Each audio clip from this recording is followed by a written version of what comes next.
Moi, je crois au langage des lieux et à un moment, t'as des lieux qui t'appellent et c'est magnétique, c'est même irrésistible et le Kamchatka, dès ce premier voyage, c'est là où j'ai découvert ce côté qui va par-delà les pensées, par-delà la raison, le côté intuitif, limite une prémonition. Te dit: «C'est là que tu dois aller et tu vas y aller et tu vas vivre un truc extraordinaire».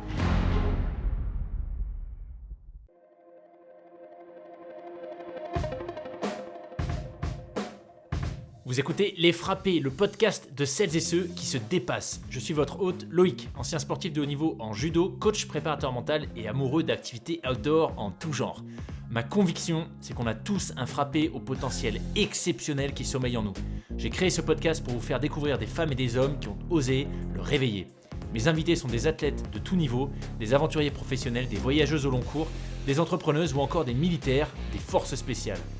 Toutes et tous partagent à mon micro des récits inspirants qui vont vous faire passer à l'action. Attention, une écoute régulière peut entraîner des changements positifs irrévocables dans vos vies. Linda Bortoletto suivait une route toute tracée. Après des études brillantes, elle se lance dans une carrière d'officier à l'école de l'air, rejoint la gendarmerie et finalement le ministère des Finances à Bercy. Mariée, dans une situation confortable, capitaine à seulement 27 ans avec des responsabilités, tous les voyants étaient au vert. Mais en surface seulement. Parce qu'en réalité, Linda sent qu'autre chose l'appelle, qu'une partie d'elle-même sommeille et n'attend qu'à être réveillée. Ce sera un événement malheureux qui va venir lui ouvrir les yeux, brutalement. Elle n'a que 27 ans, son père décède, et 2 ans plus tard, elle quitte tout. Mari, emploi, confort, salaire. C'est décidé, elle va poursuivre son rêve d'enfant, devenir aventurière et écrivaine. C'est le début de sa nouvelle vie, et quelle vie! Des confins de la Sibérie aux profondes vallées tibétaines, en passant par les paysages arides d'Israël, elle apprend à lâcher prise, à se découvrir et à partager ses expériences, elle qui était pourtant si timide. Un échange fascinant avec une femme exploratrice de la vie à l'énergie débordante. Excellente écoute à vous. Juste avant ça, je tiens à remercier toutes celles et ceux qui soutiennent le podcast sur Tipeee. Tipeee, T-I-P-E-E-E, c'est la plateforme de financement participatif qui permet à des milliers de créateurs de contenu, comme les podcasteurs, de continuer à travailler en toute indépendance. Si vous souhaitez vous aussi vous engager, c'est à partir de 1€ par mois, eh bien le lien est en description. Autrement, c'est sur Tipeee, T-I-P-E-E-E, /les-frappés.com. Merci beaucoup.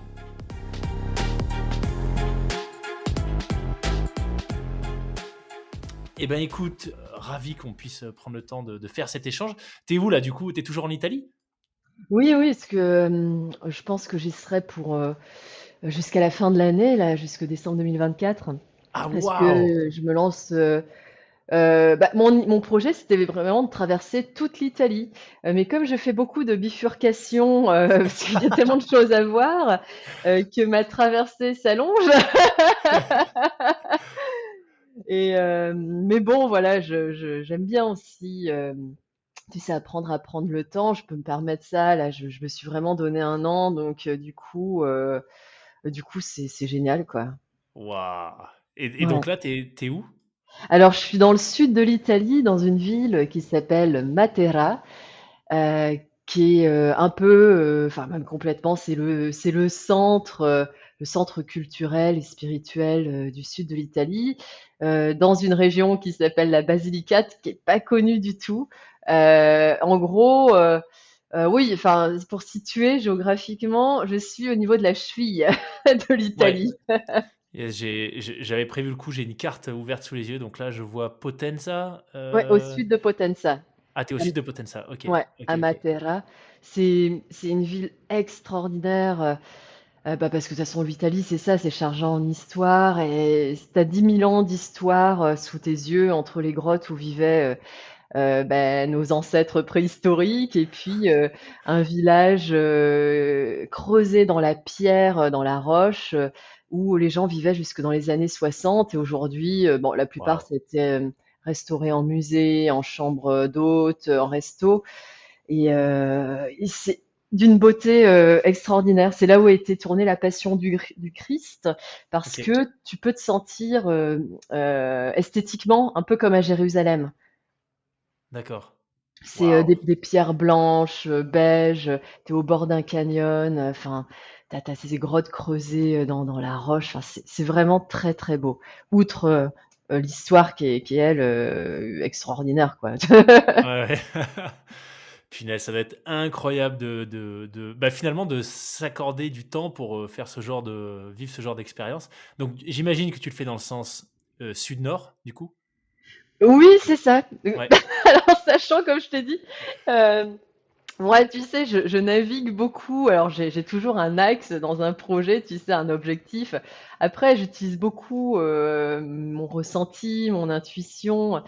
Et tu vois, là, par exemple, je me suis dit, je vais passer à côté des Pouilles, le talon de la botte. Je me suis dit, je peux pas partir d'Italie si j'ai pas vu les Pouilles, sachant que le Sentiero Italia, d'habitude, les gens zappent cette partie parce que ça fait descendre dans le talon et après, il faut prendre, je sais pas, un bus ou un train pour remonter. Ça se passe, c'est pas un problème. Et du coup, voilà, ça va être un peu une découverte en zigzag, mais globalement du sud vers le nord. OK, excellent. Excellent. Bah, écoute, hâte que tu nous racontes, tout ça. En tout cas, bienvenue, sur le podcast. C'est juste, Merci Loïc. génial d'accueillir, des frappés comme toi, en plein milieu d'expéditions, d'aventures, de périples, complètement dingues. Donc bah, bienvenue Linda. Je suis très content aussi de te recevoir parce que figure-toi que en fait, pour la petite histoire, je cherchais à préparer la saison estivale du podcast et donc D'accord. il y a un groupe WhatsApp dans lequel il y a plusieurs dizaines, ils sont une cinquantaine, 60 maintenant peut-être, des auditeurs et des auditrices, fidèles du podcast et je leur pose régulièrement la question: «Bah, qui est-ce que vous aimeriez, avoir au micro du podcast?» et assez rapidement, bah, ton nom est sorti, Linda, Linda et en fait, c'est là que je me suis rendu compte que on avait déjà échangé sur alors je crois que c'était Insta et je sais pas ce qui s'était passé, c'est moi qui n'étais pas revenu vers toi. Donc voilà, c'est chose faite, on va pouvoir enfin échanger sur tout ce que tu fais et finalement, c'est pas plus mal parce que comme ça, bah, du coup, on peut faire ça, pendant que tu es en train de vivre une nouvelle aventure. Ouais, exactement. Donc traversée de l'Italie à pied sud-nord, tu t'es donné 1 an. Je savais pas, tu l'évoquais un peu plus tôt, il y a un sentier en fait qui fait, tu suis une trace en fait, une sorte de Ou GR, italien? Oui, exactement. C'est un sentier extraordinaire. Alors, ils en ont parlé il y a 3 4 ans. Il s'appelle le Sentiero Italia. C'est 7000, entre 7000 et 8000 kilomètres de sentiers qui sont tracés à travers toute l'Italie, y Waouh! compris la Sicile et la Sardaigne. Sentier, c'est une voie haute, donc en fait, ils ont ciblé les montagnes d'Italie. C'est vraiment, ils ont pris la colonne vertébrale montagneuse de l'Italie. Parce que l'Italie, c'est ça, hein, c'est des montagnes au centre et les mers de chaque côté. Et donc, c'est un sentier avec beaucoup de dénivelé, évidemment, mais d'une beauté, enfin, en tout cas de ce que j'en ai vu jusqu'à aujourd'hui, d'une beauté folle parce que tu découvres une Italie sauvage, des villages isolés, des habitants, pour certains qui n'ont jamais vu de touristes, hein, au moins, enfin là, je parle pour le sud de l'Italie où je suis actuellement, et la gentillesse, l'accueil, la curiosité, l'envie de partage des habitants m'a vraiment interpellée parce que tu vois, moi j'ai surtout voyagé en Asie, Proche-Orient, enfin en Sibérie, tu vois, dans des régions isolées où j'ai eu ça, c'est cet accueil, le fait d'être tourné vers l'autre. Et en fait, je trouve ça là, à côté de chez nous, quoi, dans un pays voisin de la France. Donc Ouais. c'est fou. Ça fait du bien en fait. Ça fait du bien de voir ça, de ressentir ça. En fait, c'est une sorte de GR20/GR10 mais 2 fois plus long, quoi. Enfin non, même pas, le GR10 qui traverse les Pyrénées, c'est quoi? C'est 1 100 kilomètres, je crois? Ah, je sais pas combien de kilomètres il Ouais, je fait. crois, hein, il me semble, parce que j'ai ma sœur qui va le faire cet été, je crois que c'est mille Ah, cent. Mais super. là, tu me parles de tu as dit 7 000-8 000, c'est ça? 7 000 kilomètres. Ouais, c'est ça. Après, ça dépend. Tu sais, Énorme. as des déviations. Je crois là, j'ai croisé un jeune Italien qui a tout juste 18 ans, qui l'a fait quasiment dans la totalité. Donc, il a pas fait les Pouilles. Lui, il est parti du nord jusqu'au sud. Il a fini en Sardaigne. Et en tout, il a fait quasiment 7000 kilomètres pile. Donc voilà, quoi. Et ouais, ils avaient médiatisé ce chemin, le Sentiero Italia, il y a 3 4 ans, en disant c'était le plus long chemin de trekking d'Europe ou du monde, je sais plus comment ils avaient dit ça. Mais après, ils en ont plus trop fait la promotion, ce qui fait que bon, il faut savoir que c'est plus ou moins balisé, sachant que c'est souvent moins que plus. Mais en fait, c'est vraiment extraordinaire parce que tu as très peu de jonctions de routes. Tu es quasiment tout le temps sur des sentiers. Alors après, OK. c'est du sentier, chemin de terre, chemin carrossable parce que c'est l'Italie est une terre, de tradition paysanne, donc tu as beaucoup, de tracteurs et cetera. Donc c'est après tu as du vrai sentier, du petit sentier de montagne, mais c'est vraiment, ce qui est fascinant, c'est découvrir cette Italie sauvage, montagneuse, y compris en Sicile où on a souvent plutôt l'image de la mer, mais ouais, cette Italie méconnue et où les traditions sont encore, ancrées. C'est incroyable ce que tu partages parce que je suis en train de réaliser, j'ai régulièrement des invités qui sont des marcheurs au long cours, qui Mmh. viennent nous parler, tu vois, de grandes randonnées qu'ils ont fait et en fait, c'est très régulièrement pour moi, la référence en termes de alors, c'est pas une course à la distance, mais pour moi, le long cours, c'est vraiment, tu vois, cette fenêtre que tu t'accordes où voilà, tu es dans ta découverte à pied de territoire, et cetera. Et pour moi, les références étaient, tu vois, les mythiques, CDT, Mmh. PCT et Appalachian Trail, donc aux US. Mais en fait, je viens de regarder les distances, le sentier que tu es en train de faire, c'est juste 2 fois plus long. Donc c'est incroyable de se dire qu'on a Bah ça ouais, effectivement en mais Europe oui, c'est un truc et de fou. qu'on ne le connaît pas, en fait, c'est dingue. Mais toi, tu l'as Ouais, ouais. découvert comment? C'est justement via ces reportages il y a 2 3 ans? Beh, alors moi, tu sais, mes découvertes, elles me tombent un peu du ciel, au sens quasiment propre. Je suis très, très connectée, tu en plus d'être grande marcheuse, je suis yogini, donc je fais beaucoup de méditation et figure-toi que, j'étais en Indonésie, le 25 décembre, ça c'est symbolique parce que, Italie, terre catholique. Et en fait, ça m'est arrivé c'est con, mais en push sur, tu sais, les infos Google. Ouais, Tu sais, quand tu ouvres ton téléphone, là, tu as les notifications, enfin pas les notifs, mais tu as les infos qui te sont suggérées par Google. Puis là, je vois, Sentiero Italia, plus long sentier de randonnée d'Europe ou du monde. Enfin, tu sais, c'est les Italiens, ils aiment bien ils aiment bien rayonner à travers le monde, quoi.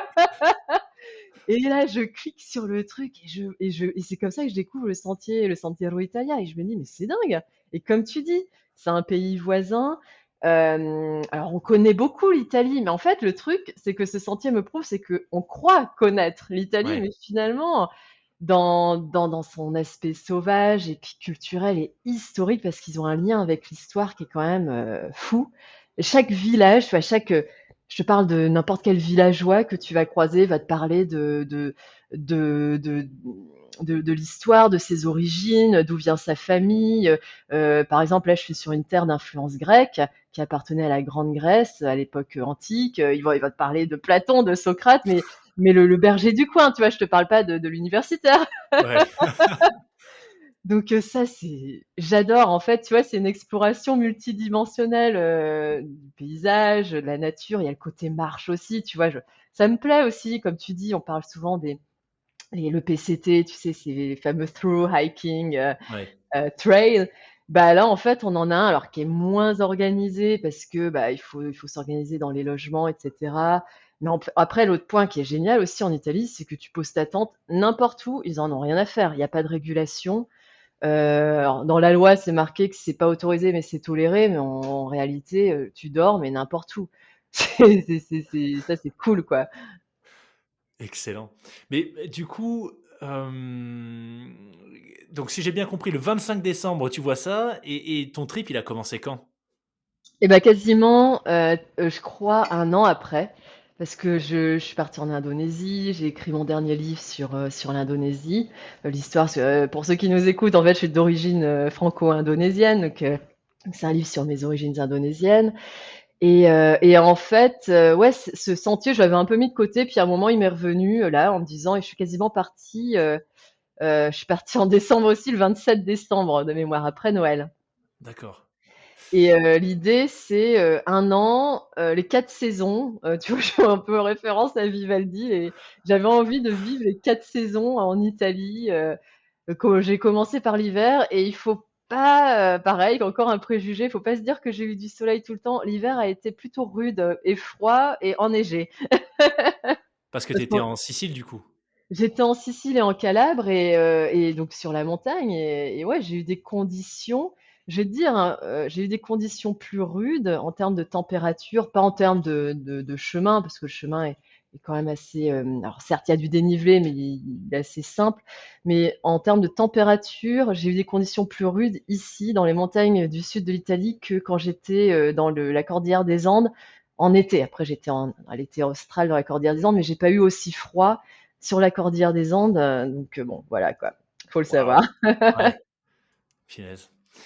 Excellent. Et donc, de manière générale, enfin, je suppose que c'est pas la première fois que tu fais ce genre d'aventure. Comment est-ce que ton histoire avec ce type d'expérience est née? Qu'est-ce qui t'a amené à, tu vois, aujourd'hui faire ce type vivre ce type d'expérience? Alors, j'ai toujours eu un goût pour l'aventure depuis que je suis toute petite, sauf que bah, quand tu es petit, le métier, entre guillemets «d'aventurière», d'aventurier n'existe pas et mon père, alors tu sais, on est toujours plus ou moins influencé par nos parents qui sont nos premiers modèles. Mon père était pilote et il était pilote dans le civil, pilote d'hélico et d'avions de transport et du coup, le premier métier que j'ai choisi, c'était de devenir pilote et comme j'avais déjà, tu vois, ce goût un peu pour l'extrême, pour le dépassement, je me suis dit que je voulais devenir pilote de chasse. Et donc, et puis ça collait avec mon goût, d'aventure parce que moi, clairement, je me souviens encore quand j'étais au lycée, je ne voulais pas travailler dans un bureau, je ne voulais pas un métier, routine, tu vois? Donc finalement l'armée, c'était très bien. Enfin, tu vois, on avait vraiment cette image d'aventure et puis moi, j'étais fascinée par, Indiana Jones, mais vraiment, La Dernière Croisade, c'est mon film référence, quand j'étais petite. Et puis mon autre film référence, alors ça c'est assez drôle, c'est avec ce fabuleux Jean-Claude Van Damme qui s'appelle Kickboxing, je crois. Tu sais, il y a toujours cet aspect quête initiatique et Ouais. puis le côté un peu physique, tu vois, parce que ça, je le dis parce que bah, les auditeurs l'entendront, je suis une femme, mais j'ai toujours été attirée, ouais, j'ai toujours eu plus ou moins un côté garçon manqué, tu vois. J'ai joué beaucoup avec les garçons, je faisais des sports de mecs quand j'étais petite et pour moi l'armée, ça, c'était assez naturel, tu vois. Je me suis pas dit qu'en tant que fille, ce serait un obstacle d'intégrer l'armée. Et au contraire, ça me plaisait. Donc du coup, c'est ce que j'ai fait. J'ai intégré l'école des officiers de l'armée de l'air. Sauf que, en plus de la sélection académique, tu as une sélection physique et j'ai une scoliose qui fait quasiment 25 degrés, donc j'ai le dos bien tordu et ça m'a rendu inapte au siège éjectable, donc inapte au pilotage d'avions de chasse et la médecine militaire étant ce qu'elle est, ils m'ont mis inapte au pilotage d'avions de transport, d'hélicos, parachutisme militaire, donc en gros je pouvais plus rien faire dans l'armée de l'air, quoi. J'étais clouée au sol et donc j'ai switché, je suis passée en tant qu'officier de gendarmerie parce que pareil, il y avait encore ce truc d'action, de responsabilité sur le terrain. Sauf que bon, petit à petit quand même, je me rendais compte que la hiérarchie, le côté cadré, ça me pesait. Et le déclic, parce que bon, voilà, on est quand même dans l'armée, tu vois, on peut faire moins cadré que l'armée, ce serait pas possible. Et puis le voyage aussi, parce que moi, tu vois, je rêvais aussi de voyager et ça, clairement, je n'avais pas, quoi.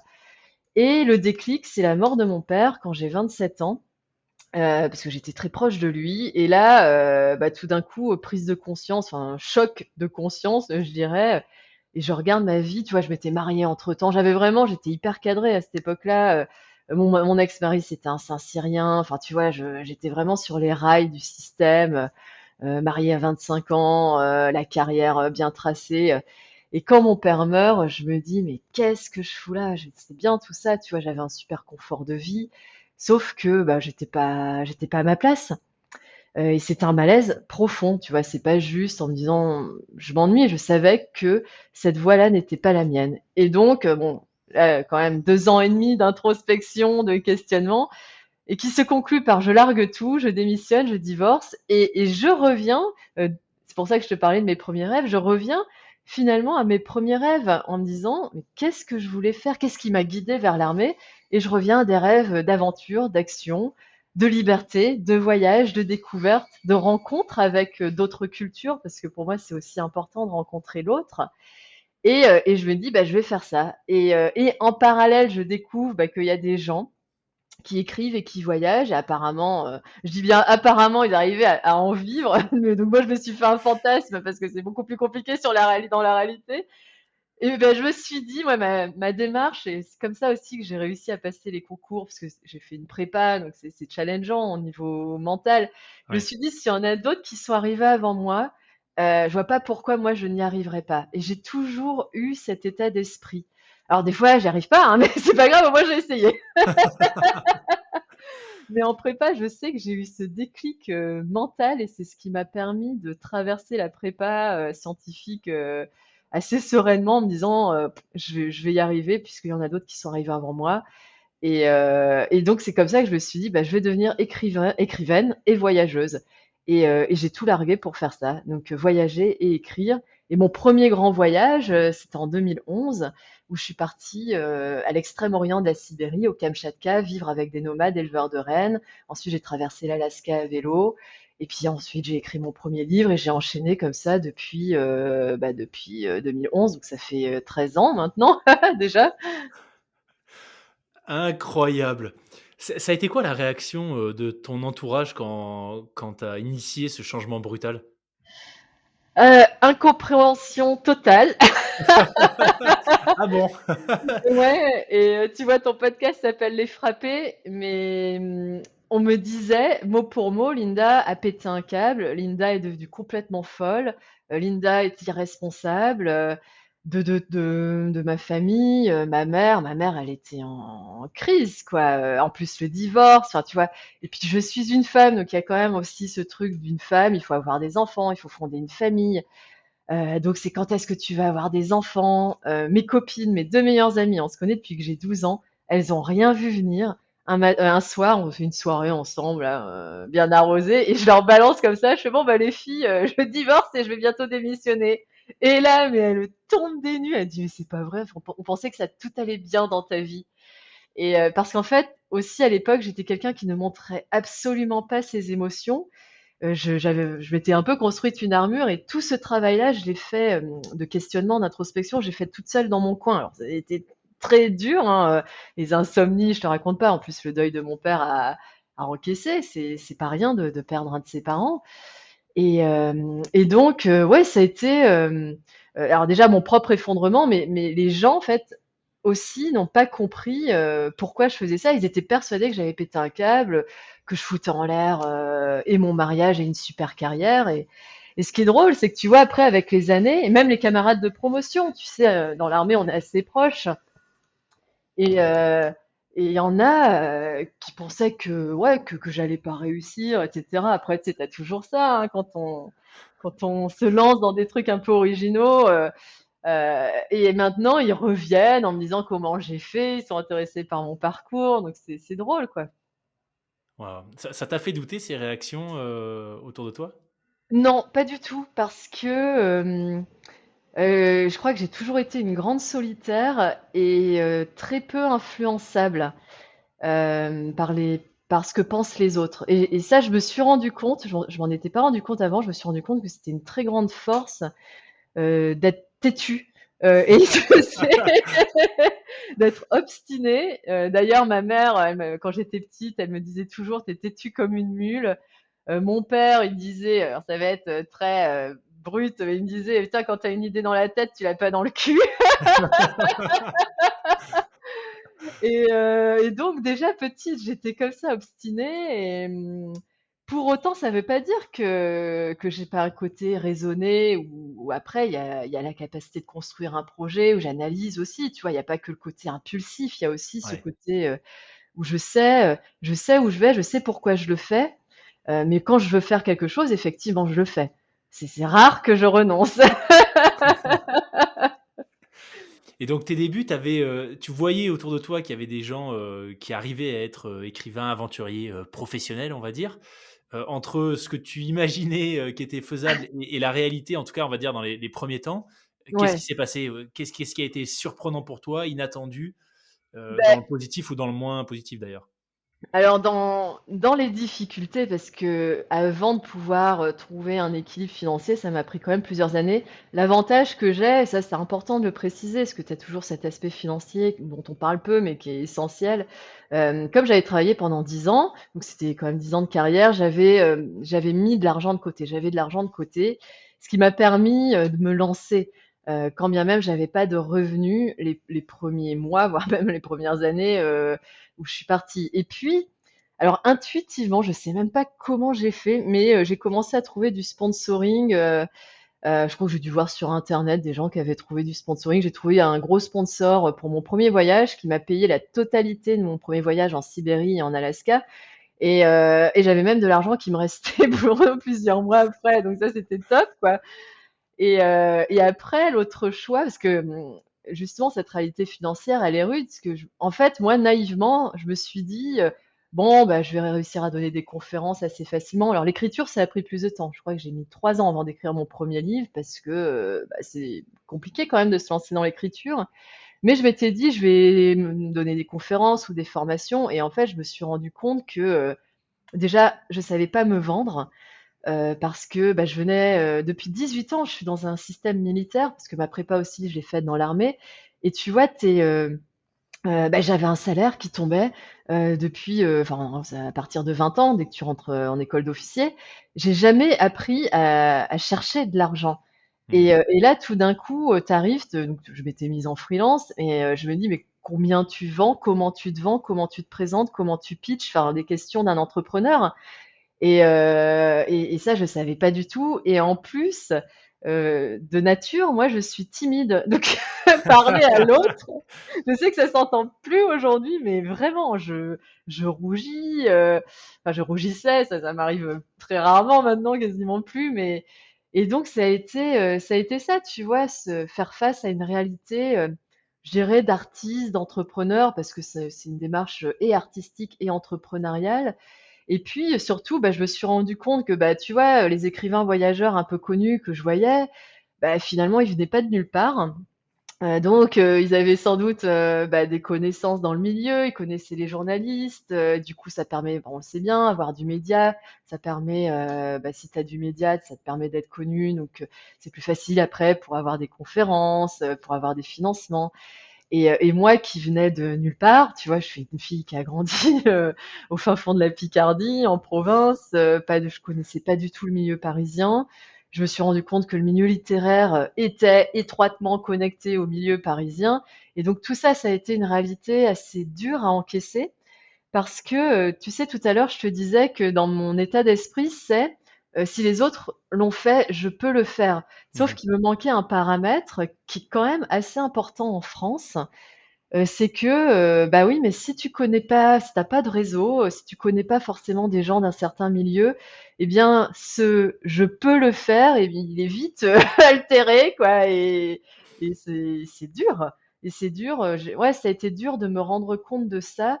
Surtout que moi, depuis que je suis petite, tu vois, j'étais, tu vois, dans le sport, dans les concours, dans l'armée. C'est en gros, si tu travailles, tu travailles dur, à un moment, tu vas avoir, les résultats. Sur le Tu vas mérite, voir quoi, ce ouais. qui te ouais, exactement. Et c'est cette question de mérite qui est aussi tabou en France. Mais en fait, moi, j'ai grandi un peu dans ce système méritocratique, d'autant plus en tant que femme. Et ça, encore une fois, c'est important parce que, tu vois, on dit, des inégalités hommes-femmes, mais dans l'armée, il y a pas il y a enfin, contrairement à ce qu'on peut penser, il y a jamais eu de discrimination, parce qu'on est une femme. Si tu travailles, si tu bosses, alors non seulement en plus tu es soutenue par les mecs, qui sont fiers de toi parce qu'on n'est pas beaucoup de nanas et les mecs sont extraordinaires dans l'armée, mais en plus, bah, tu es reconnue par ta hiérarchie et tu vas grimper, les échelons, et cetera. Et là, je me rends compte d'une autre réalité, sociale où, bah, quand tu es une femme, quand tu es pas du milieu, bah, c'est beaucoup plus dur, quoi. Comment tu as fait pour, surmonter ça, du coup?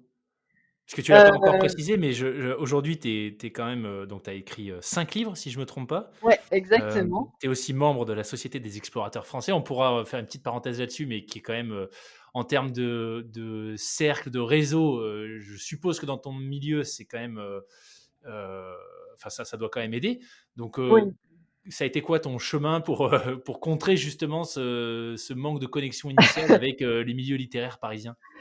Déjà, alors après ça c'est une bonne chose, hein, tu retrouver, l'humilité, tu vois? Se dire: «Bon, bah, ça va pas être si facile que ça» et apprendre. Du coup, ça a été dur, ouais, ça a été dur, c'est un choc quand même. Après, tu peux vite tomber dans l'aigreur, hein, tu vois? L'aigreur, la jalousie et Ouais. puis, ruminer et râler comme on sait très bien faire en France. Bon après ça, c'est pas trop mon caractère et moi, ce que j'ai fait ap j'ai tu vois, quand je te disais que j'avais quand même une démarche très rationnelle, j'ai vu l'argent qui me restait, sur mon compte et que ça allait être beaucoup plus long que ce que j'avais pensé de pouvoir vivre, de ce que je voulais. Et je me suis expatriée en Pologne. Alors pas du tout pour les plages, comme on pourra le deviner, mais le pays est 3 fois moins cher qu'en France. Donc OK. je vivais, très bien dans une ville secondaire de Pologne pour, 900 balles par mois, tout compris, logement, resto, enfin tu vois? Sans me priver non plus parce que voilà, avoir un petit peu de loisirs quand même. J'étais pas non plus, une vie, monastique, pas encore quoi, c'est venu après ça. Et donc je me suis dit: «Je ne veux pas être stressée par l'argent». En fait, je ne voulais pas prendre un boulot, pour prendre un boulot parce que j'avais, tu vois, j'aurais pu retravailler, me relancer dans une carrière, c'était pas ça le problème. Mais là, je voulais vraiment, me donner l'opportunité potentiellement de construire ma vie d'écrivaine et de voyageuse. Et donc je me suis complètement isolée. Après je bossais, à temps partiel, je bossais pour l'Alliance française, de cette ville de Pologne. Donc ça me permettait quand même d'avoir un petit peu d'argent. C'est là où j'ai commencé à donner des conférences parce que l'Alliance française, c'est un réseau culturel, qui est également en lien avec des entreprises et j'ai commencé à me faire repérer par des entreprises anglo-saxonnes. Donc les premières conférences que j'ai données sont en anglais à des publics anglo-saxons, américains. Et du coup, je me suis rendu compte que les Américains étaient extrêmement bons dans l'art de la conférence, dans l'art de ce qu'on appelle le storytelling. Et moi, Mmh. j'étais très mauvaise là-dedans. Et du coup, quand je t'ai dit que j'ai appris, ben en fait, Internet, enfin merci Internet, hein, parce que du coup, on a accès à beaucoup d'infos. J'ai lu des livres, j'ai regardé des vidéos YouTube pour mieux, quand je disais tout à l'heure, je savais pas me vendre, bah, comment apprendre à mieux communiquer pour, tu vois, trouver du sponsoring, du mécénat. Ouais, et puis c'est comme ça que petit à petit, bah, déjà j'ai pris confiance dans ma prise de parole en public parce qu'au départ, je peux dire que j'étais ultra mauvaise, hein. Enfin, j'arrivais pas à raconter, à donner enfin, pas à raconter ce que je faisais, mais le dire de façon un peu punchy, pour que surtout le public anglo-saxon qui est assez exigeant. Et c'est comme ça que petit à petit, bah, déjà j'arrivais, à vivre et j'ai commencé le truc, c'est que je me suis dit: «Je vais continuer de voyager». Donc chaque année, je partais entre 3, 4, 5 mois. Donc tu vois, je travaillais, je repartais, donc je suis repartie dans l'Himalaya et puis après, en parallèle, j'ai commencé à écrire mon premier livre qui est sorti, en 2015, je crois, ou 2015 ou 2016. Donc tu vois, ça m'a pris quand même 4 ans avant de sortir, mon Mmh. premier livre de réflexion, d'affiner mon écriture. Et en fait, le premier livre, j'ai eu de la chance parce que le premier livre, alors déjà, j'ai trouvé un éditeur. Alors, ça a été un concours de circonstances. C'était un petit éditeur indépendant qui a eu un coup de cœur pour l'histoire, qui a publié mon livre tel quel, quoi, sans correction. Et le premier livre, il y a eu pas mal de médias, parce que mon histoire a intéressé, le changement de vie, le fait que j'étais une femme. Et tu vois, après, ça a été un peu un cercle vertueux. Bah, ça m'a permis d'avoir, une petite visibilité publique, mais qui était quand même là. Et puis derrière, bah, des conférences, et puis après, bah, aussi je continue à chercher du sponsoring. Puis j'ai continué à voyager et puis après deuxième livre, troisième livre et cetera, quoi. Et donc ça s'est construit, tu sais, c'est brique après brique, Ouais. j'ai construit, une vie, où aujourd'hui, ouais, j'arrive à équilibrer tout ça financièrement. Des fois, c'est un peu plus compliqué et puis en plus, en parallèle, je suis devenue, enseignante, en yoga, en méditation. J'organise des retraites parce que mes voyages m'ont ouvert à la dimension spirituelle et clairement et ça, je m'éclate, quoi. Aujourd'hui, en tant qu'enseignante, c'est génial, quoi. C'est fascinant de voir, bah, finalement d'en apprendre un peu plus sur, tu vois, ton parcours, les évolutions.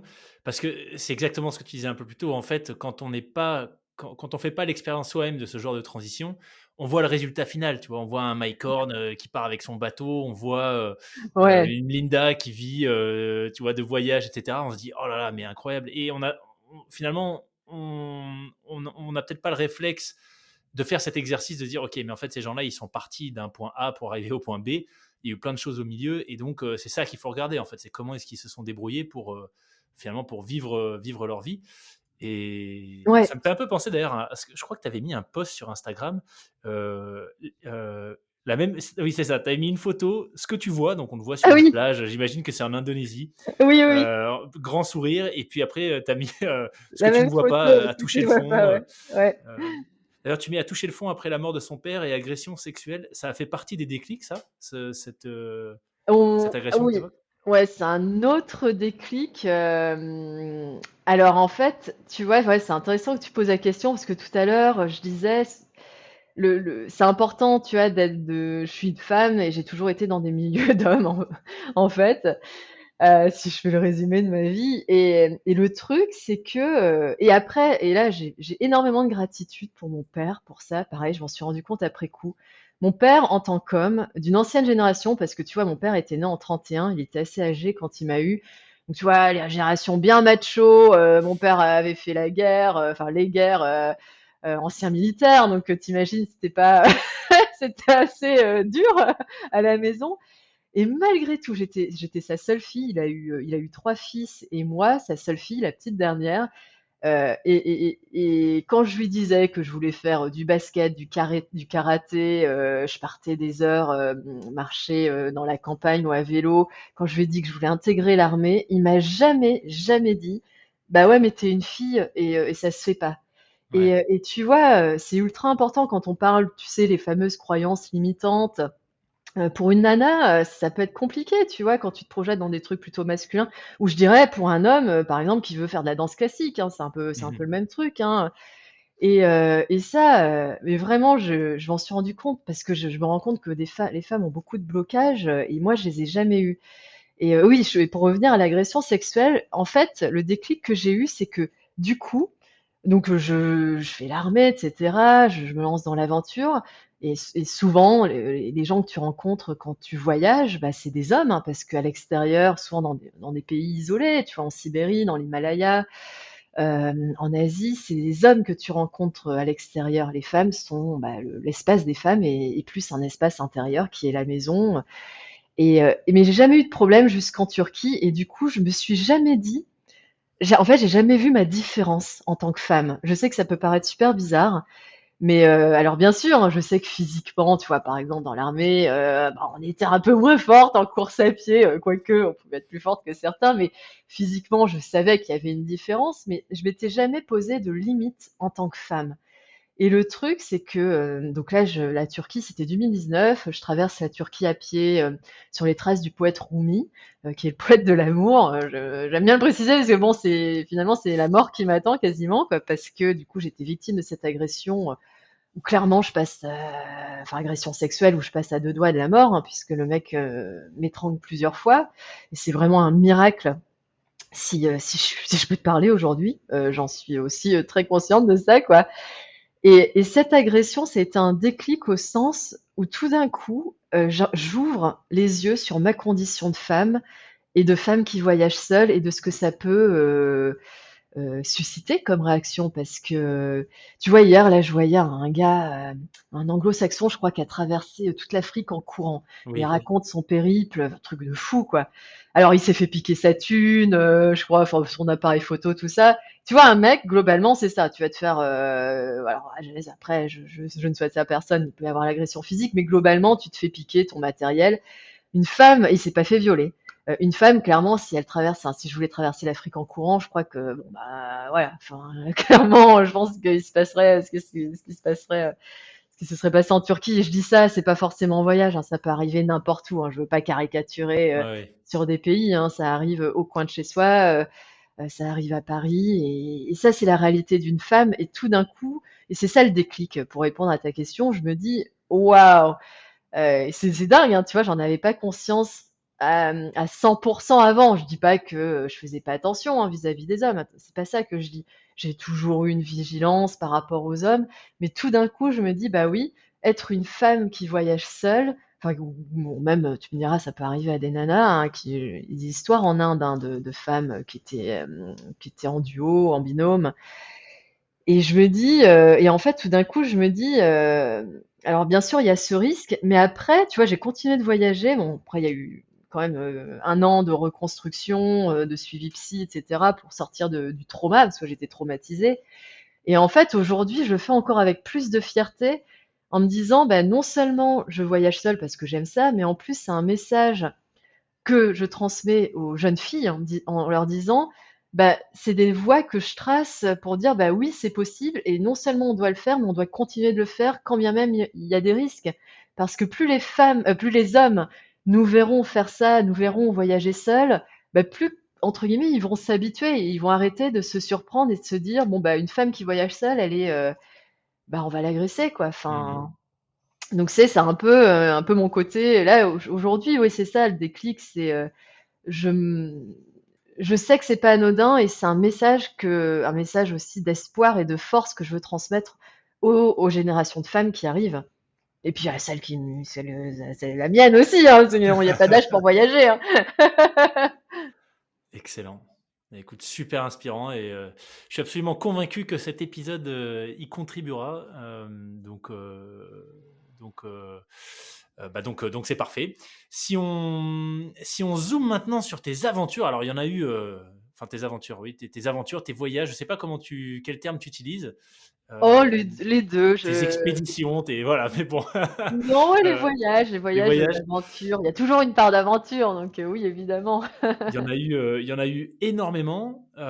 Donc le premier, tu disais, c'était au Kamchatka, donc au fin fond de la Sibérie. Oui. Le dernier en date, enfin le dernier, tu es là sur l'Italie, mais juste avant l'Italie, c'était lequel du coup? Je suis sur En, ton In- site en même temps, donc je regarde. En Indonésie, je C'était sais même pas l'Indonésie. si je l'ai mis, D'accord. ouais.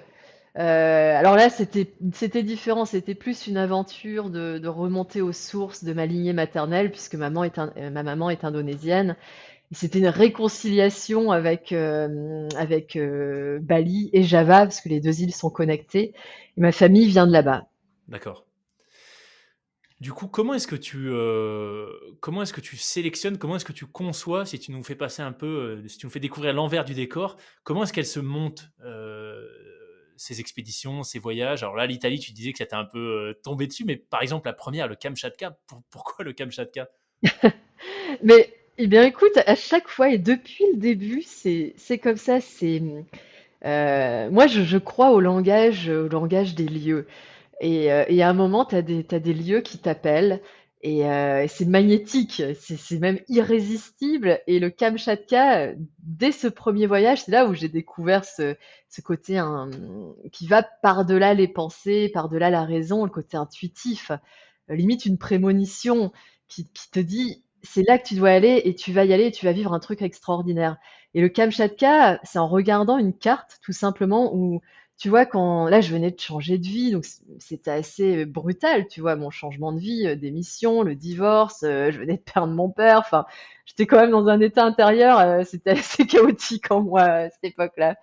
Et du coup, j'avais vraiment envie de faire une sorte de R à Z et d'aller dans un endroit complètement à l'opposé de ce que je pouvais connaître. Et donc, tu vois, à l'autre bout de la planète, et du coup, quand je regarde la carte, tu vois la Sibérie, c'est, je sais plus, 8 ou 9 fuseaux horaires, c'est des espaces ultra sauvages, je vois pas de tourisme, ou très très peu. Et le Kamchatka, bah, c'est la péninsule qui est tout au bout à droite de la Sibérie, pour la situer très visuellement. Et là, cette petite péninsule, c'est quand même une grosse péninsule, hein, c'est plus grand que la France. Tout de suite, ça m'a interpellée. Tu vois le nom, Kamchatka, la plus grande ville du Kamchatka, ça s'appelle Petropavlovsk-Kamchatski. Enfin, tu vois que des noms super, super C'est bizarres. l'exotisme. Non, mais c'est ça. Et puis derrière, je vois la mer de Bering, l'Alaska, et ce premier projet, en fait, ces terres m'ont appelé, et je te dirais que le projet, il s'est imposé à moi en me disant, et c'est venu comme ça. Je vois Kamchatka, Alaska, mer de Bering, et je me dis, bah tiens, je vais aller, j'avais appelé ce projet-là de l'extrême à l'extrême. Donc, de l'extrême orient de la Sibérie, Kamchatka, à l'extrême occident du continent américain, l'Alaska. Et ça me plaisait, tu vois, à l'époque, j'étais beaucoup plus que maintenant dans ce truc de beaucoup de dépassement, tu vois. J'étais encore dans une démarche, ouais, un peu extrême, et c'est comme ça que j'ai choisi ce premier projet, et ça a été extraordinaire. je reconnais, c'était fou, quoi, de vivre avec des nomades éleveurs de rennes, une tribu de 12 personnes qui m'accueillent, comme si j'étais l'une des leurs. Enfin, très rapidement, on a eu une grande complicité avec ce peuple qui s'appelle les Tchouktches. Il y avait un troupeau de 2 500 rennes. J'ai appris à vivre comme eux, quoi, en tant que nomade. Donc, chaque jour, tu marches, tu vis sous des tentes. Il y a pas, enfin, l'eau, c'est l'eau des rivières. Tu fais un feu tous les jours. Tu manges. Alors, à l'époque, j'étais pas végétarienne, mais tu manges de la viande de renne tous les jours.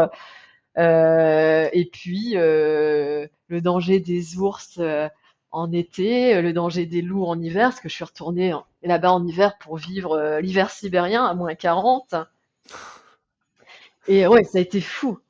Et à partir de là, tu sais, c'est là où j'ai touché à ce que j'appelle la magie de la vie. C'est-à-dire que à un moment, quand il y a un appel profond, tu vois, c'est pas de l'ordre du «Ah, je ferais bien ça», c'est vraiment un truc qui te prend aux tripes.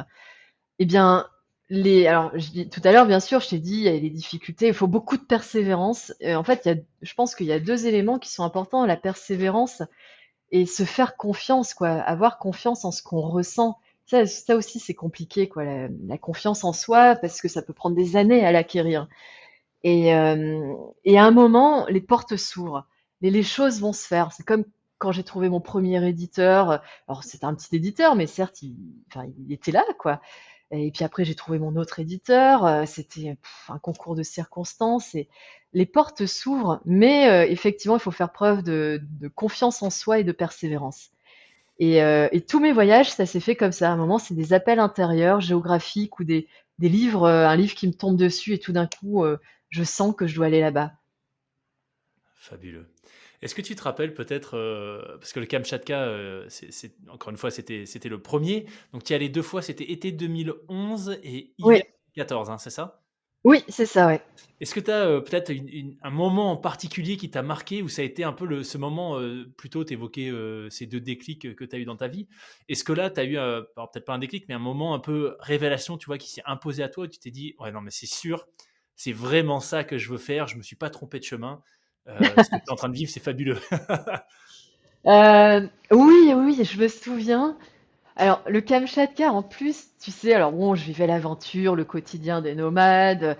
J'avais appris à parler russe quelques mois avant, donc autant dire que je baragouinais plus que je ne le parlais. J'avais un mini dictionnaire, parce qu'à l'époque, tu vois, les smartphones, tout ça, c'était pas encore trop développé. Donc d'ailleurs, j'avais pas de smartphone, j'avais juste un mini dictionnaire anglais-russe que j'avais trouvé avant de partir. Et puis donc j'étais prise dans le quotidien. Et puis à un moment, je me souviens, pour que visualiser un petit peu là-bas, c'est ce qu'on appelle la toundra montagneuse. Donc la toundra, c'est il n'y a pas d'arbres, ou c'est des arbres nains, enfin c'est des bouleaux nains qui arrivent à peu près à hauteur d'épaule. Il y a énormément de rivières et c'est de l'herbe partout avec du relief montagneux. Donc, il y avait même encore de la neige en été et on marchait comme ça. Donc on était dans une zone qui fait à peu près un tiers de la France où il n'y a rien. On était 12 avec 2500 rennes. Il n'y a pas de route, il n'y a pas de sentier même, ou alors des fois on voit les sentiers des ours. Donc du coup il y a les ours. Et puis tu marches pendant des mois jusqu'à la mer de Bering, parce que le but c'est d'amener le troupeau de rennes à la mer de Bering pour qu'ils puissent s'abreuver d'eau salée, parce que le sel c'est bon pour la viande, hein, c'est ultra pragmatique. Et ça permet de faire de la bonne graisse, et du coup ils peuvent traverser l'hiver sibérien confortablement avec leur bonne graisse. Donc voilà le pourquoi de la transhumance. Et tu vois, donc on est là, et puis à un moment, donc des fois j'étais avec eux, puis à un moment, je sais, je m'écarte un petit peu de la tribu, et je me pose là dans l'herbe, il faisait beau, et là, tu sais, je prends du recul par rapport à ma situation et je me visualise, tu vois, dans ma tête, je me visualise sur la carte en me disant, mais quand même, t'es à 11 000 kilomètres de la France, avec des mecs, donc il y avait 9 hommes et 2 femmes, donc une tribu, tu les connaissais pas il y a quelques jours, il y a quelques semaines, tu connais pas la langue, et t'es dans un endroit où il y a rien, à part c'est la nature à l'état pur. Et là, tu vois, j'ai eu une sorte de vertige. Et ce vertige, je me disais, mais en fait, t'es à l'opposé de tout ce que tu connais, culturellement, de la nature aussi, de tout, et pourtant t'es bien. Et j'étais heureuse, j'étais en joie, on n'arrêtait pas de se marrer avec les Tchouktches. Déjà, j'ai un naturel assez joyeux, mais t'imagines, tu vois, souvent on parle de la langue, mais le rire, c'est la plus belle chose qui nous unit par-delà les mots. Et j'ai beaucoup ri avec les Tchouktches, par les gestes, tout ça, ou quand je prononçais mon russe qui était n'importe quoi, ils se marraient parce que ça voulait rien dire. Et là, je me dis, mais ce sentiment de liberté aussi, que parce que j'avais tout quitté, j'étais libre et libre d'être qui je devais devenir en fait. Et là, je me souviens encore, hein, c'était vertigineux, c'est le vertige de la liberté et le vertige d'être là où tu dois être. Fabuleux, punaise.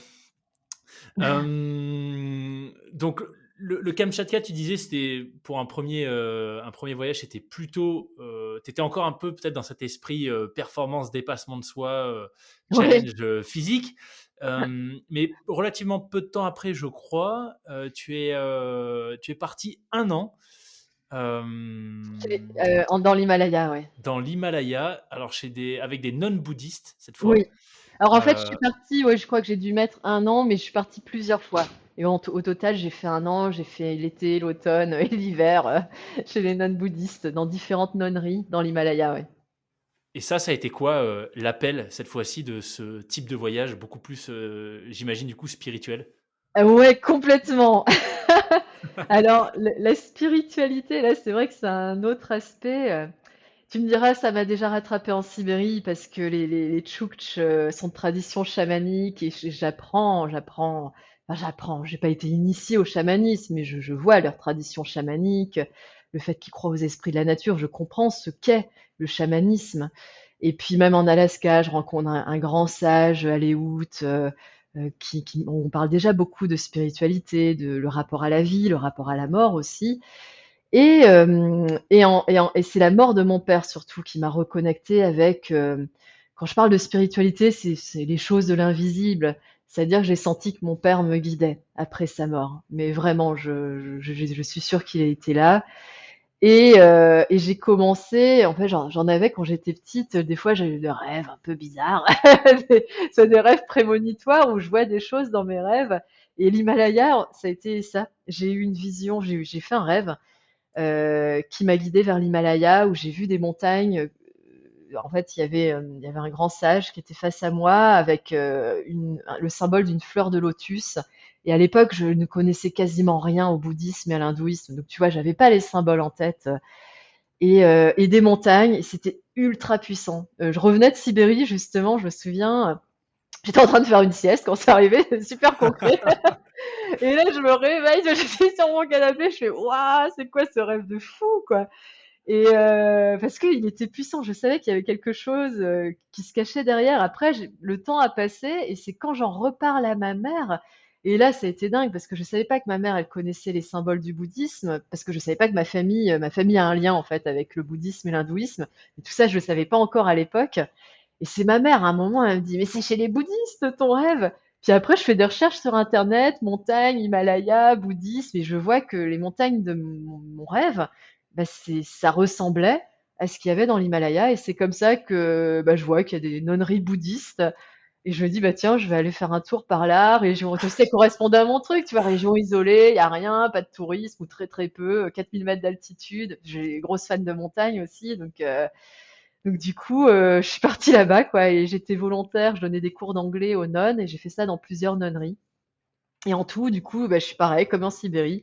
Je suis venue une première fois, une deuxième fois, une troisième fois, et en tout, j'ai passé un an. Et c'est là où j'ai écrit mon premier livre d'ailleurs. Mon premier livre, je l'ai écrit totalement manuscrit. J'étais enfermée par l'hiver dans une vallée qui s'appelle la vallée du Zanskar.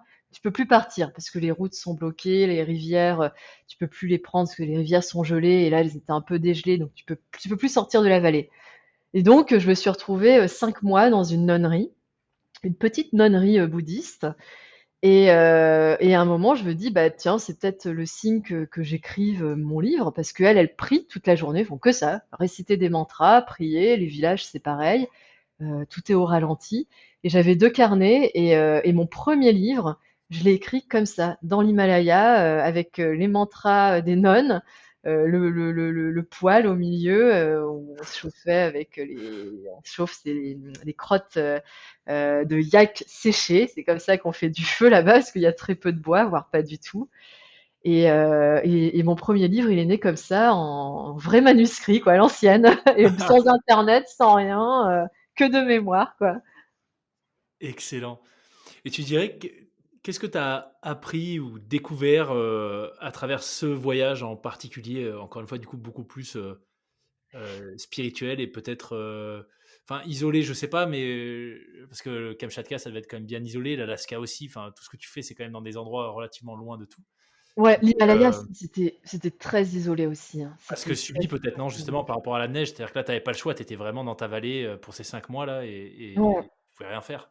ouais. Ouais, et après, ce qui était génial, c'est que du coup, et puis après, bon, il y avait toujours ce truc de marche, hein. J'ai traversé une partie de l'Himalaya à pied, que ce soit en été ou en hiver.